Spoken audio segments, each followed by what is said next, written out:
Welcome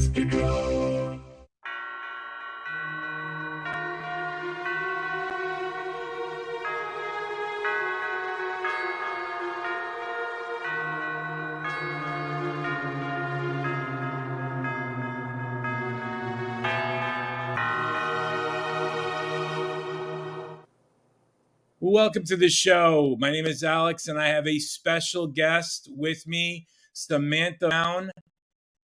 And I'm going to say your character's name wrong. I always want to say Ahsoka because I'm a big Star Wars fan. Oh, but Acosta. I know it's Acosta. And it drives me nuts because I always want to. I probably said it in the lives. But welcome to the show. Thank you so much for taking the time. Thank you for having me. I watch all of your videos, so I am very excited to chat. You're so lying. I know. I do. We talk a lot. You know what? I have to say, starting off, when I heard that you were on the season, I reached out to you, and you could not have been any nicer. I'm just saying, I know that you probably get a lot of requests, especially since you're part of this larger family. Yeah. And you have been nothing but absolutely very communicative and just sweet to me in the podcast. So I just want to thank you because I know we wanted to get you on earlier and you're like, no, Alex, we need to get you on later. For the juice stuff. Yeah. So we have something to talk about. So first off, congratulations on the gig. I was looking through your IMDb and you've been a working actor for a while now, huh? Yeah. It's taken a while, but from what I understand, and please correct me if I'm wrong, because I'm usually wrong, you went from sports to the boardroom to the casting room, so to speak. Is that fair to say? That is fair to say. Yeah. I always wanted to be an actor. It just seemed so impossible. So I never really told anyone that was my dream. And I took the traditional path in life. I went to university and I got a corporate job. And 2 years in, I said to myself, I hate this so much. And it taught me that there's a difference between being able to do something and wanting to do something. And so I was good at what I was doing. I just didn't want to be doing it. And so I just quit. I left it all behind. And now I'm talking to you. I'm so glad you did, because it would have been a shame to not see you on the screen. Oh, thank you. I agree. Of course. You have been in some of my favorite shows. And before we get into all that, because that's a whole separate podcast, what was your take when you realized, one, how did you get the job? But like all of a sudden, I'm going head to head with Harold.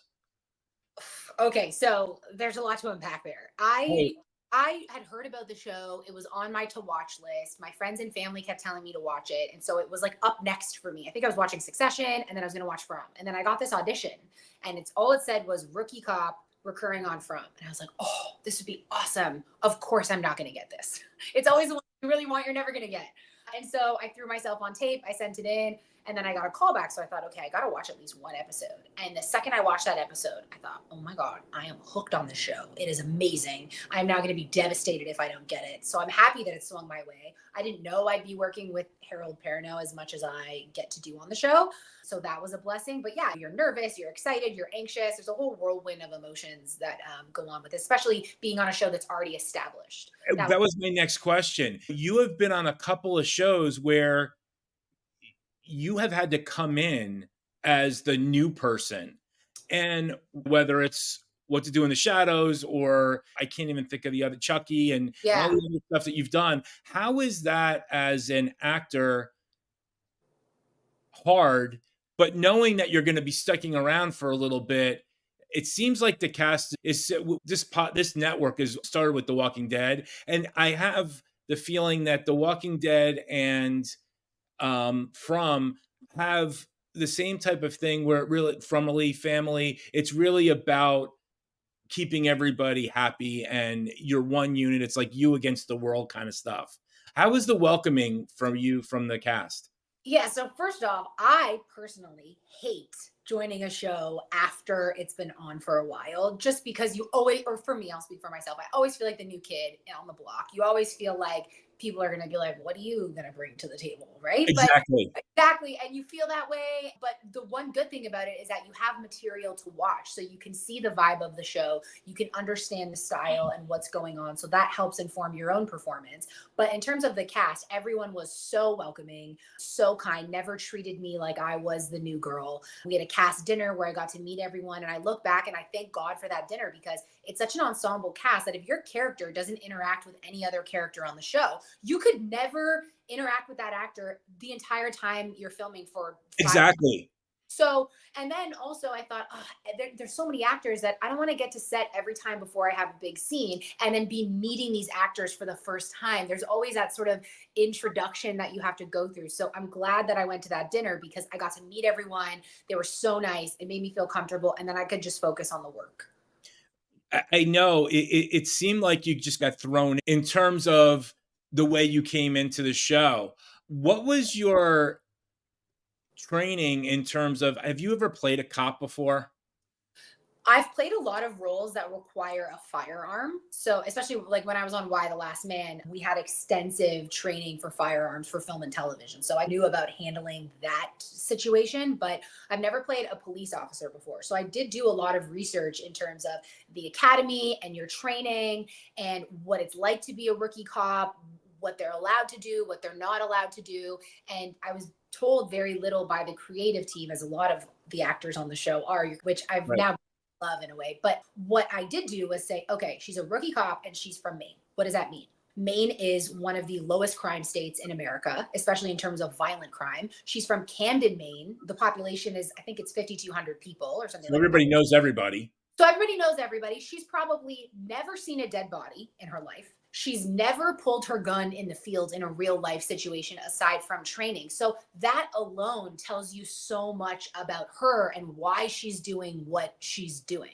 I know there's a lot of negative tone towards what happened in the I can last. only imagine. And you know something? I know I'm going to go out on a limb.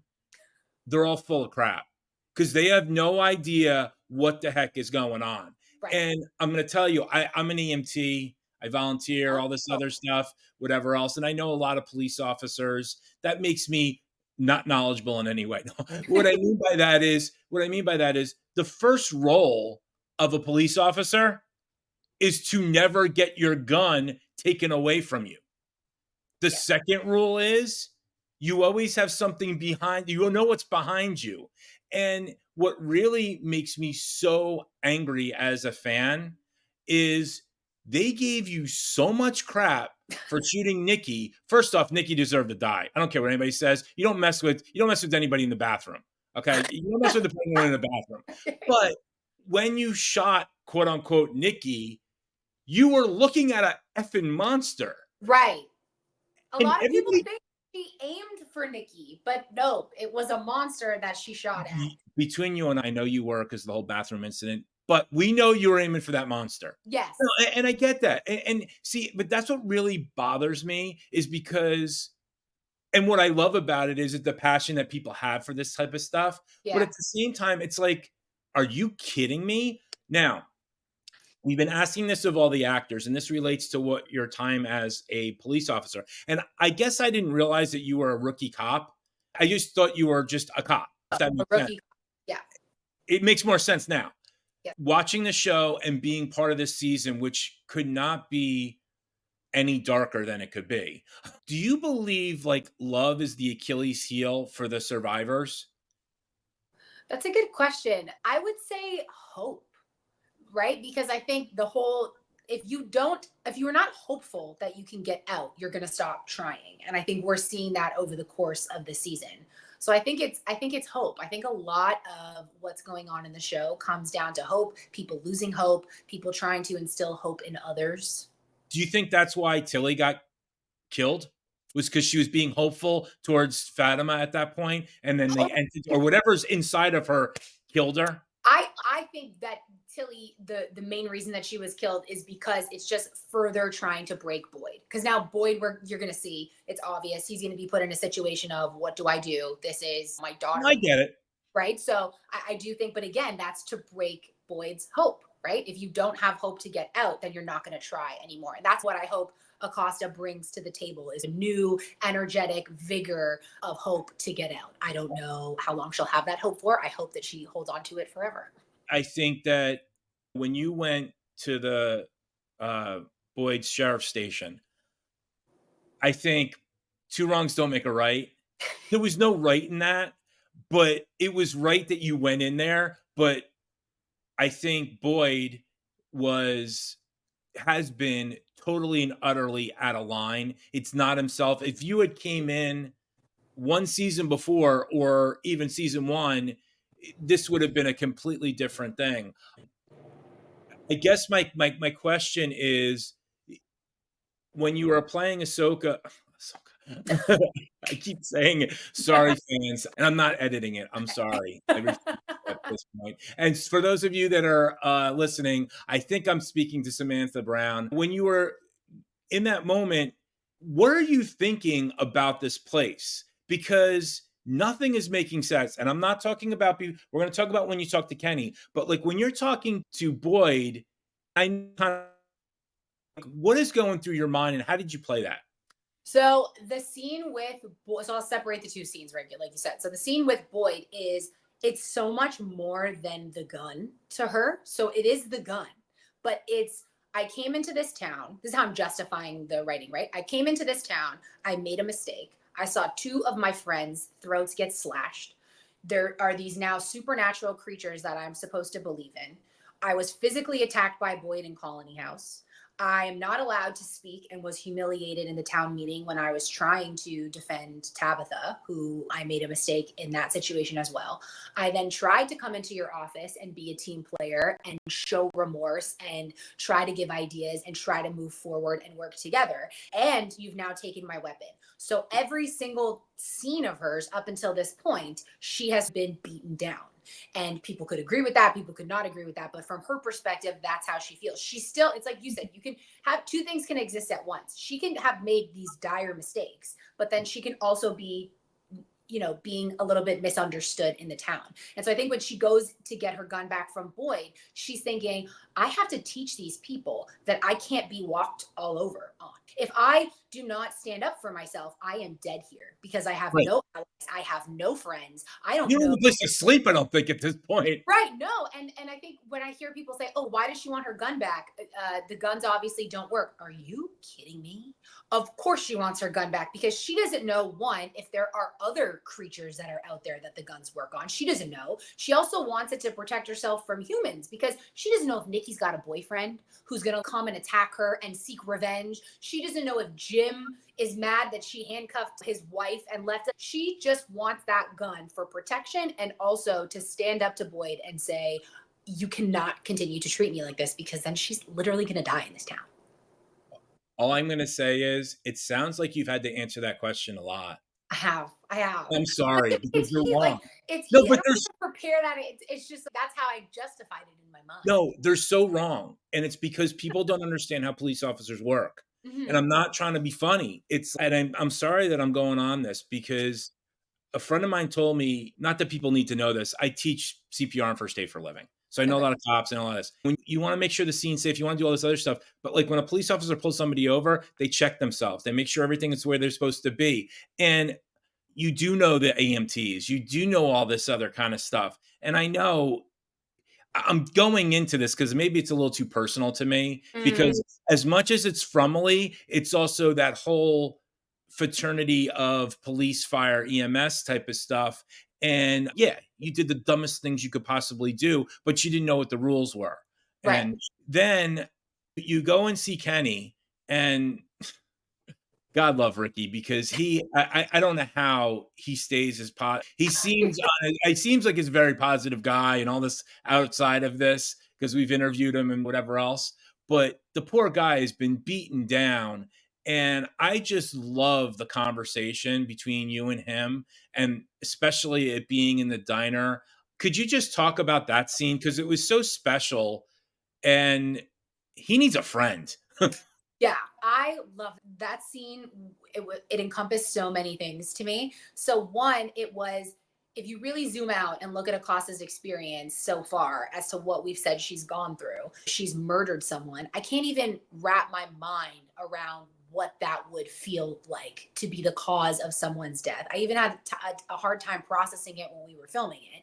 She saw her friends die. She's in this supernatural situation. People hate her here. And this is the very first time she's able to just talk to someone about it. That would take years of therapy to unravel. And this is the first time that you see her just let it all out. And you see the scene heightens right to the end. And I love the sort of outburst that she has because she's trying to talk to Kenny. She's trying to get information and stay logical using the left side of her brain and figure this out. And then as she starts to feel more and more helpless, she starts to unravel and get almost like a feral animal because she just doesn't know how to process this. And I think, a police officer is their job is to protect and serve and be of service and to help. And I think the singular term that a police officer would not want to feel ever is helpless because you Right. want to help others. So I think in that moment, that whole scene to me was, oh my God, this is the first time she's ever felt helpless and that she can literally do nothing. And I think that if Kenny offered her a beer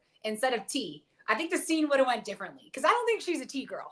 That's regardless. But she just I understand what you're saying. I know exactly yeah. what you're saying. Now, do you think there could ever be a love interest between those two? I think there could be. Yeah. I think they have a lot of similarities. I also think that they're very different, which I know for me, like people that I'm attracted to sometimes, I like that sort of difference. Okay. So yeah, I could see it going that way. Not right now. God knows Kenny needs something because Uh, yeah, he's just, I know. ugh, I know. it's like you just want to give him a big hug. Yeah. Now, there's another theory out there that I'd love your opinion on, which I know you're like, oh God, rolling your eyes. I didn't even think of this when everybody's like going crazy online about this, that you're the long lost daughter of Donna. Oh. Oh You haven't God. heard that one? No. We just asked Liz Saunders that because we interviewed her, and she's not to my knowledge. And from your face, either you're a really good actress or you just have no clue what I'm talking about. I think it's both. I'm a really good actress and I don't know what you're talking about. No, but do we have any backstory more than what you've just said that you can share with us? No, that's it. Okay, could you be a little less vague? Because I gotta tell you, people are just waiting for you to tell us all the stuff. Because the only 3 people that watch this podcast won't say anything. Now, Yeah. I know that John likes to keep everything very close to the vest. I know Jack has done a lot of the directing, but I noticed in the last couple of episodes, you had a different director. Yeah. Bruce McDonald. Okay. How is that when you're dealing with those 3 kind of heads of state? How do you negotiate as an actress? You've got John, you've got Jack, and then you've got other wasn't it Alexis as well? Yeah. Alexandra. Yeah. Yeah. Alexandra, I'm sorry. Yeah, I'm saying when you how do you juggle all that as an actor? Because you're trying to keep your job and try to please everyone. Yeah, that's a really great question. I think that's one of the challenges that I find in television is that you do have different directors over the course of a season. And so coming on to the show, even my callback was with Jack. So I felt very comfortable with Jack. I like the way that Jack works. He is very specific and he knows what he wants and he's no bullshit and he'll tell it to you. And I'm very much like that too. So you get used to working that way. And then different directors come in and they have different ways of working, which there's no right and wrong, just like acting. There's never a right or wrong. It's just a different sort of vibe. But I think that creates a challenge for an actor, but also makes you very flexible. Like back to what you're saying, like I grew up playing sports and there were always team sports. So I'm used to working with different people, different ways and processes of working. So I find that to be okay. But yeah, it's different. It's even those directors, right? Like they're still trying to figure out their work on the show and how it can fit in and to meet Jack's vision. So yeah, it's all very dynamic. What was the hardest part of being in part of From? Was it the FX or was it yeah, because like I said, this is a pretty dark season. Taking the normal actor issues that you have, it just seems like there could have been these are some hard scenes that you're doing. Yeah, I think the hardest was the action stuff that I had to film. And just because it always happens to me that my hardest scenes are always the first day of my shooting schedule. It's always. Or like the big dialogue scenes, like the scene with Kenny in the diner, that was the first day of that block. Like I Oh, always have the least time to prepare. It just works that way. But I would say, yeah, the action stuff, just because it's winter, it's dark, it's cold. I'm still getting to know everyone. You also don't know when you show up on a set. Am I allowed to improvise a little bit? Do I have to be word perfect? Like, and so having to learn the way that they work on my biggest scene on my first day, that was probably the biggest challenge. now, were you allowed to go off script, or is Jack slash John more read what you're told? Not off script, like create, or for me, I'll speak. I don't know about Harold and people that have Yeah, been no, wild. Like I didn't never want to like to push those waters because I was new. But no, for me, I wasn't creating new dialogue. Some directors, it's like word perfect, punctuation perfect. They're not like that at all. If something doesn't feel natural to you, you could change the inflection on it and stuff like that. But no, I wasn't creating like new lines. now we have the murder, and you go into cop mode, and I love how not that you I love how you talk to Boyd, because you're talking to him as an adult, and he's responding as a kid because he looks so flustered and scared, and this is your wheelhouse. Can you just talk about that whole moment slash scene? Because I think it's really important to the viewers to understand what happened there. And you're talking about episode 8? Or like when in the Right? greenhouse? But when you're talking, I believe it's 308, when you're talking to him about having the investigation, you're in the shed, Oh, yes. that whole scene. Yeah. So I love that scene, even though I love every scene, but even though it's very short, because we see episode 7, their confrontation. And yeah, she acted a little bit immature. She acted a little bit out of pocket. And she was, as we said, she fell backed into a corner and she was trying to stick up for herself. And so we have that. Now, when this murder happens, I love that she's able to just put that bullshit to the side and focus on what she's good at doing, which is this. And I love, when she turns to him and she's, are we good? She's basically saying, I think like they're both saying to each other, I don't like you. I don't like you. But for the sake of this, let's figure this out. And so I think it just shows that she can. What I love about this show is that the characters are so nuanced. Like you can be two things at the same time. You can be a little bit bratty and immature, but still very good at your job. You can be brave, but still scared. So I like that you see a different layer to her, like, oh, okay, she's not just this over dramatic, crazy woman who wants her gun back on a power trip. Oh, she actually now can focus on this and figure this out. So I love that scene. I really do believe that, and again, I know I'm harping on this. The whole immaturity thing is bull in a sense. People forget where they came from. Right. Meaning everybody was in the situation that you were in, and I said this on the podcast, what does Colony House do with people when they come to From? They tie them up for 24 hours. You didn't even get 24 hours to Yeah. process it, and you're getting screamed at by everybody. And I love the fact that you acclimated, and that you and Kenny can work together to figure out what's going on. Yeah.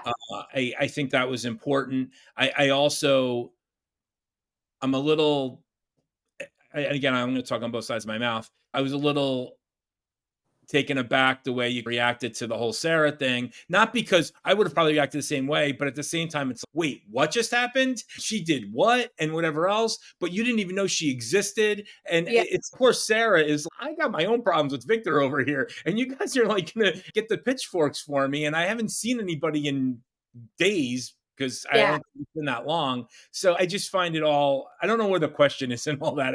Yeah. It's just No, like, I get what you're saying. And obviously, from her perspective, she doesn't know who Sarah is. She doesn't yeah, know about these voices. So she just hears someone say, oh, yeah, didn't this person, like, because you have to remember, Kenny just told Acosta that his parents have passed. I And she know, doesn't know how. So now the next episode is, oh, yeah, the girl that killed your parents. And she's like, what? Who right? killed your parents? Why are they out walking around? Let's go find this girl. So, yeah, it's all I'm chaos. I'm trying to find the questions that we had a couple of viewers ask. And what was your favorite episode? Oh, I love episode 4.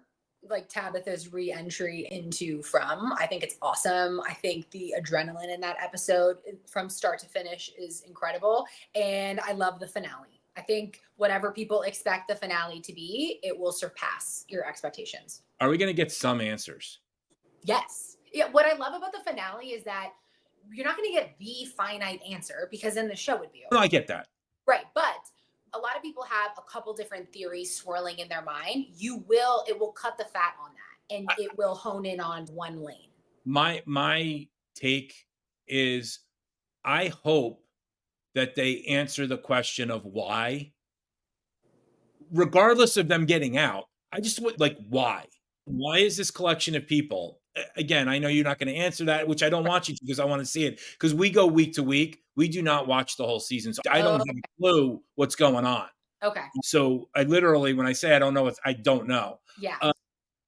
Does Acosta get her bullets back ever in the season? And are you allowed to say? No, I'm not allowed to say. Okay, that's fine. Yeah. That's fine. But let me say that she was wondering this the entire time also. So good. No, and that's fine. Jerk. No, I'm just no, of course, you can't say. How do you identify in any way with your character? Oh, I love that question. I do and I don't, which I love that. I think Acosta right now is misunderstood and people will see that she is a good person.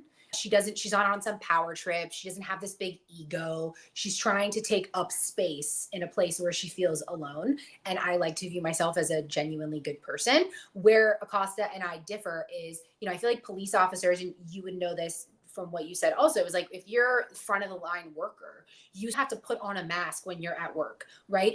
And shut off your emotions. And you are the logical calming force in arguably the most chaotic situations in people's lives. And so I'm not able to do that. Like I'm way too emotional. You can read on my face how I'm feeling. It would be very hard for me to be a police officer and show up to a very heightened emotional situation and remain calm. So we differ in that way. Okay. She's a good poker player. Me, I get a poker hand. I'm like, oh, that's a good hand. Exactly. Yeah. Exactly. It's been so such a dynamic in this season and so sad. And it just doesn't seem like there's a light at the end of the tunnel. And if it was a train, everything is happening. What can we expect from her in the rest of the season? What I love about the writing on this show and what I tried to do, and I think you will see it come across, is every time you see her on screen, you will see a different side to her. And if you spliced all of her scenes back to back, you would start to see the waves of her entire personality. Because we are all so much more than just one thing. Can you explain yourself with one adjective?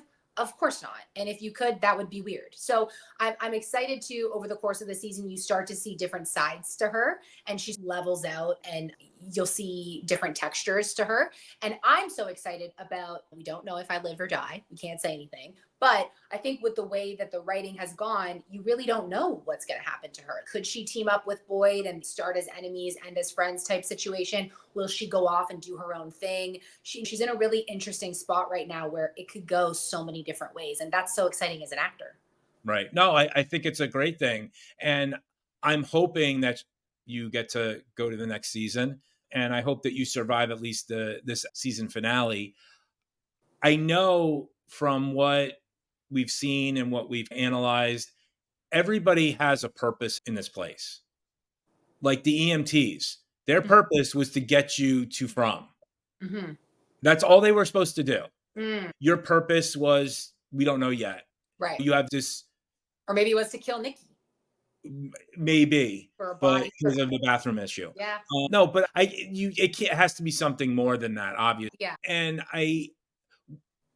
why, as a viewer of the show, since you had to binge it before you came, what do you think of this whole From? What is your take, and what would your friends or family say when they're watching it? They're like, what is going on here? Yeah, so it's hard for me to share my exact theory because I don't know more than the audience does. But right now I do, just because I know what happens. Right, I understand. So that clouds it. But I will say that what I love about the show is how it's so open for all of these theories. Like I'll sit and have dinner with my cousin and she'll tell me a theory she has. And I'm like, that could work. That makes sense. And then I'll go to dinner with a friend and they'll tell me a complete opposite theory. And I'm like, you know what?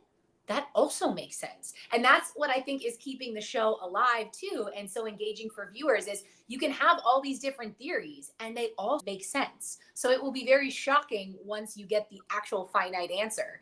But that's a testament to great writing, right? Because imagine you have this show and everyone's like, I know exactly what it is. And they're right. Then you'd be like, shit. I love when people watch the episode and the first words out of their mouth are like, "Oh, it was the worst episode," or "Was this?" And I'm like, first off, it's only 10 episodes. Every episode can't be solving mysteries. Yeah. And secondly, you got to look at everything. I think we're so used to getting everything binged, everything so quick. My podcast partner, Lizzie, always said it's a puzzle show. And I didn't understand what that meant until I started podcasting on this particular show. And she believes every single thing has a meaning to the point that it drives me nuts. Like you flicking your hair has a meaning kind of thing. I give her crap about it all the time. Right. But I really hope that we do get a couple more answers. I know we get some answers about the rope. That was a wacky scene, which I think will be very interesting to see how that plays out. Yeah, you'll get a lot of answers for The whole bottle tree. There's a whole lore on bottle trees before the show. right. I don't know if you knew that or not. Yeah, I've been told that. Yeah. Yeah, years ago they would capture the monsters, and it's funny because my daughter, she is reading in school because of Winn-Dixie. I don't know if you ever read the book when you were so it's about a dog, and Winn-Dixie's grocery store chain, and they name it Winn-Dixie. So, but anyway, one of the ladies in the show has a bottle tree, and it was just so ironic. And I'm like, oh my god! I just find it really fascinating how John and the rest of the writers are really pulling from everything. Who was like your buddies during filming? Because I know you're like in the middle of snow and Nova Yeah. Scotia, because Nova Scotia in the winter is just the place to be. Right. Everyone was so welcoming, but I would say the people that it was Ricky and Cortion and Harold, the three of them always kept me in the know with what was going on socially, inviting me out. I'm a homebody, and especially when it's cold, I don't go anywhere, but they were always like, no, you're coming. Let's go. We would do escape rooms, movies, go to restaurants. So I spent a lot of time with the three of them. Oh, that's awesome. Yeah. And oh, Alexa. Thank you so much. You are so very welcome. Okay. I didn't know we had a special guest. Yeah. I'm so glad that our special guest She's showed trying to up. steal the moment. Alexa's always, I know you're on Amazon Prime and all, but that's a little ridiculous. Yeah. Come on, girl. Just to put a bow on just this one part, I just think you're killing it, literally and figuratively. I just think it's so amazing how they brought you in. You have such an ambiguous kind of story, and the theories have been going nuts. I don't know if you've actually been on a lot of the stuff to kind of see it. They think you're awful. They think that you're a rookie and you deserve to go in the box. I know you probably had that question. Should you go in the box or should you be? No, I don't know about you, but I don't believe in the box because that is murder, like first degree that the person is going to die. I do believe, or I think for Acosta, she believes that there has to be some sort of rule and order and consequence to what you do, because then it would just be chaos. You'll actually see that play out over the course of the season. Like when she's there and people are doing things, she knows what's right and wrong in the outside world and what's moral and immoral. And she's trying to bring that into From where it might not work. It's like what do they say? A square peg in a round hole, right? Like she's trying to make the real world fit into From, but Right. is met with resistance. So no, I don't think the box, but like maybe a jail cell or some type of situation, or a house and everybody goes in that house that has done something wrong, but no box. How has the season 2 new cast members indoctrinated you? Because they came into a pretty tight-knit group, and now all of a sudden they're not the new guy finally. So between you and how awesome was that? Yeah. Oh my God. Robert Joy is amazing. And I spent a lot of time with him on set because we had to see the episodes 3 and 4, the ambulance stuff. But yeah, I can't wait till I'm no longer the new kid, if that ever happens. But the season 2 newbies were so great because I think they realized that they came onto the show as newbies, but there were so many of them. So you can rely on each other in a way until you get acclimated. But even the first time that I was filming, I was alone. Robert Joy wasn't there at that point yet, just in terms of shooting schedules. So I think they took that into consideration and really overcompensated and good for me. That's awesome. And again, we're speaking with Samantha Brown, and she's giving out all the secrets for the finale and all the other no, Yeah. no, exactly. So I did want to talk about a couple of the other shows that you were on, because I am still disappointed about Why the Last Man. Oh gosh. I'm Yeah. sorry. No, I agree. It was such a heartbreak. That was the first conversation we had. Yes. And I was just like, dude, that was such a great show. Yeah. And I'm so sad that they did what they did. And so quickly. I don't know if I was told, I think they canceled it or they announced the cancellation after the third episode. They still aired the remaining episodes, but I believe it was I believe it was the fastest cancellation in FX history at the time. And I remember, oh my God, I will never forget this. I went to LA for my cousin's wedding, and it was when the show was airing. And so the Amazons, one of the characters that I played, didn't come in, I think, until the third or fourth episode. Right. So when I went to California for this wedding for my cousin, all my family was there, and they were like, we're watching the show. We're so excited for your episode of when you come on, blah, blah, blah. And then when I flew home, I was at the airport in Los Angeles flying home to Toronto, and I get an email from the showrunner being like, the show was canceled. And I was devastated, of course, but also just mortified, because I had just spent all this time with my family having them watch this show. And then now it was in the news. It was an interesting concept. And your storylines, not just you, but the whole crazies. It just goes to show you that we're all crazy. It doesn't matter, man, woman, whatever. We're all, when we are up against the wall, crazy things can happen. And I do think, I don't know, of course, we'll never know the exact reason why it was canceled. What I've been told is we shot that during COVID. Right. So like the PPE costs and the budget of that show was astronomical. Was it because of the cast members? So many? Well, I think it was just like the scale, right? It's like the army trucks and the location. Yeah. It was so expensive. And then on top of COVID. So I think just in terms of streaming and like getting an ROI on it, I think that may have had something at play. As we've seen with From, which I love about this show, is like that MGM and FX, when it was a thing, really gave this show time to marinate. And I'm new, season 3, but I'm sure that all the creatives and actors behind this show feel so fulfilled and grateful that they just gave it time. And now you've seen the exponential growth in the show. You just have to let it simmer for a bit. Let the show. I will say, they've put a lot of money into this show this year. The FX are crazy, out of this world. FX guy, Patrick Baxter, is, what he's done this year. We got 1 or 2 monsters in the last 2 seasons. This year, they're pulling off, even in your opening scene. Yeah, but I didn't realize, as an actor, when I showed up, I had no idea. I'm like, is there going to be a green screen? Are we going to act opposite tennis balls on sticks? And I turn, and I'm in holding, and there's just a monster drinking a coffee. And I'm like, holy shit. Like, the level of detail, and you appreciate that so much as an actor, because you don't have to imagine anything. It's all there. In some of the scenes, and I think it might have been you, but I'm not really sure. It could not have been you. It was with the Matthews. They were in the house, and that looked real, but the behind, when they were talking, it looked like it was green screen. I don't know. Is that common, or is that something that? So the whole town is built, which you've probably been told by other, right? But some of the interiors are in studio. So that could have been a scene that they shot in the studio, and then they put a green screen in front of the window to simulate nighttime or whatever it is. Yeah, it makes sense. Yeah, but in terms of the monsters, everything that you see in the final version of the show is what we as the actors see. You just don't see obviously the transition from when they go from human face to that's CGI, but yeah. When you're doing that kind of stuff, how scary is that? My first day was really scary, but I loved that because it just fed the scene.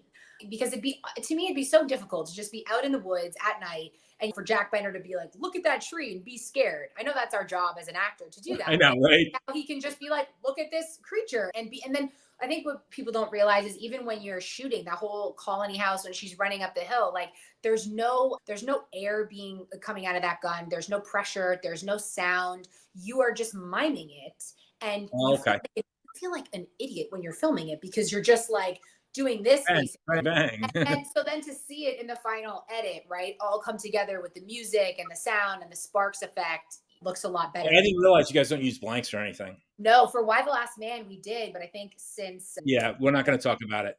exactly. So this is the right way to do it, but as an actor, you just have to adjust to that new way. I didn't want to squeeze that one particular incident in, but you brought it up. So Yeah. no, but it is. That's just it's a safety issue, and Sure. you have to do that. Yeah. So Why the Last Man was a short-lived. You were part of the cast, and then you've done a couple of other stints in some of the stuff that a lot of our listeners listen to. How was your experience on Chucky? Oh my God. Incredible. Just like to work with Don Mancini, like Right. to create a Chucky. And I didn't even know when I booked that in the terms of the story, I was the first Chucky kill because it was like a flashback to, I forget his name, Charles, the man that is the spirit in Right. Chucky Yeah. film. No, I know you're It was talking like about. a flashback to like him in the 80s and like why he became obsessed with killing. And so I was basically like his first kill, which I didn't know, but that was so great. Like Chucky is known worldwide, and to work with that team, it was awesome. Awesome. Are you personally? Are you into the whole horror stuff, or I watch a little bit of horror. Now I'm coming onto it more, but in terms of work, the darker the better. I also have been finding with horror what I love is, to me, it's like an umbrella genre because you can have horror, but then you can have love elements, you can have adventure, you can have comedic elements. And so I really think that you can stretch yourself as an actor in this genre because it's not, especially with From, it's like, it's not just jump scares. Like no? It there's is. But there's a more. lot of There's yeah, substance like to it. sci-fi horror. Describing From as a sci-fi horror to me, I understand, but it doesn't do it justice. It's so much more than that. No, I totally understand. Now let's get to the one that I love the most. And I know it's an ensemble, and I know you were only on one episode, but What to Do in the Shadows. Oh, Oh my God. How are they? Please just tell me they're as awesome as they seem. they're amazing. There are legend comedians on that show. Right. They are so kind, so funny. There's a difference between someone being nice to you on set, just like, hello, nice to meet you, versus actors coming up to you, even though you're a day player, and being like, so what's your story? Where are you from? You want to go to craft together and have a coffee? Like they go out of their way to just genuinely want to get to know you. And I think it really speaks to how well that show is because to me, comedy, you have to feel comfortable. You have to feel comfortable to be able to explore and try things, and whatever doesn't land. If you're scared on a comedy set, you are dead in the water because you're not exploring different options and choices to be funny. So yeah, they know what they're doing there. They know. I mean, just so the viewers know, what was your episode? What was your role? So it's a very small role. I auditioned for this is actually a funny story. I auditioned for a larger role, and it was to be a weather reporter throughout the entire episode, reporting on a huge flood. And it was hilarious. And for the audition, I got all dressed up in like a reporter outfit suit, and then I got in my shower and I drenched myself in water because I thought it'd be funny that she's reporting on this flood. And so I guess they loved it so much, but the role went to an American. And so they wrote me a smaller part to be the weather girl, like in the studio performing in front of the green screen. And that was surreal because weather reporters in real life, there's just a green screen and you have to point. So Florida. And so I had to learn. I remember I was up all night the night before, like practicing because I didn't know what it would be like on set. So it was fun to film. Yeah. No, it's so neat to get the behind the scenes. We've had Bob Mann on a couple of times. Do you know Bob at all? Yes. He is the mayor of Halifax. I say that because he like knows everybody, it seems like. And we had him on, and he's only had 2 scenes on From, but he gave us such great insight. And now we have him on every we pregame him, and then we do a postgame wrap up. He doesn't know anything more than we do. It's just that he's just a great guy, and we love to have him on. Yeah. So what else do you have going on in terms of stuff coming up? Do you have anything Um, coming I have a couple of things that I haven't nailed. They're not nailed down, confirmed yet, so I on? can't Okay. speak on them yet. But I will say that this entire journey on From, it feels like two different experiences. It's one was making it, and now the release of it, and the press, and talking to people, and fan theories. And so it's my first time doing all these interviews and press stuff, and it honestly feels like a full-time job just during the run of From. So this has been a great experience for me, more than I thought there would be happening. I'm going to tell you right now, I think it was a great addition to have you on, and I hope that I can see why they have your character on because of what Boyd is going through. Unfortunately, as awful as your choices were, you're the only sense of normalcy that they Yeah, need at this she's point. gonna call it out. She's gonna call it out. She's going to call it out. And again, I want to thank you for at least listening to my messages when we first started, because you never know. It's Of course, no, no. so I have to ask, what was your sport back in the day? Oh, basketball. Guard? So I started as a power forward because I was always I'm 5'8" now, but I was always the tallest girl. But then once I got into high school and more competitive and played rep, I was the shortest because some of these girls are six Oh, I know. feet. They're like, Migrate to a shooting guard. and how far did you end up going? So I basically could have gone collegiate and played in college, but I booked at the time this Disney show called Splat-A-Lot. It was like this. I don't know if you've ever seen the show Wipeout. It was Yeah. basically like an obstacle course, but this one was for kids. And so I booked that the first year that I was in university. And so I was like, I really want to be an actor. Like, I need to take this. So that was my break off from basketball and into arts. That's awesome. And then you saw, oh, is that Alexa? Yeah, she had her moment again. I guess she had to do that. I just realized I forgot to, and I know I don't want to keep you too long, Yeah, but I know you were on a little show called The Sinner. oh, And I know it was only one episode again, but hey, the only thing you weren't on that you should have been on, but the only reason you weren't is because you were in Toronto. Being from New Jersey and New York, everybody's on Law and Order. So, like, if you weren't on Law and Order, then yeah. of course. Now, how is that going on in terms of, again, it's the same type of vibe with Chucky and From. What did you learn from that experience? So The Sinner, I was on the third season and I was obsessed with that show. Like, I watched the first season, I watched the second season. My boyfriend and I, we would always talk about it. We loved it. And when I got the audition for it for season 3, I was like, because I'm a Canadian actor, I didn't know that the third season was being filmed in Canada. So I got the audition. I was like, I'm never going to get this. This is a joke. Like, I will never get this. And I auditioned. And 2 days later, they wanted me on the show. And I was filming Why the Last Man at the time, and the dates conflicted. And I was like, to my agent, I was like, you got to figure this out because I have to be on this show. And so they made it work. And my scene was with Bill Pullman, like the lead of the show, and Frances Fisher from the Titanic. And it was it opens my demo now. It's some of my best work personally. And I'm a very harsh critic of myself. So for me to say that means a lot. But I love that scene. You're just with two heavyweights there. And I loved it. I learned so much that day. It was a career highlight, 100%.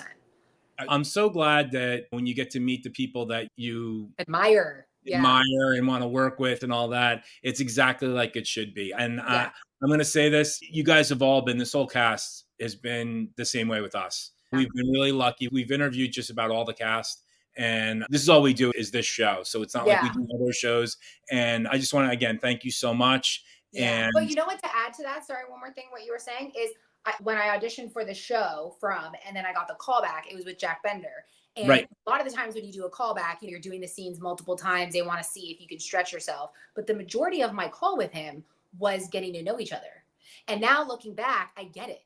Like, as much as they want you to be talented, of course, you wouldn't be at the callback. You have to be talented. You have to be talented. You're at the callback. They already know that you can do the job, but they really are making sure that the people that are on this show are as kind as you just said they are. And this was the longest I've been away from my home filming a show. And you really realize that, like, you really want to like the people that you work with, because none of us are from Halifax. So we only have each other out there. So I can't imagine, like, I was homesick. I loved filming there, but you get homesick, you miss the comforts of your home, you miss your family. So I can't even imagine being out there and not enjoying the cast would Right. be an awful experience. So we're all incredibly lucky, but that's the creative team cherry picking people. They know what they're doing. And that's the key to a good team like you, from sports and whatever else. Yeah. So I'm assuming you're a Raptors fan. Yeah. Oh my gosh. Yeah.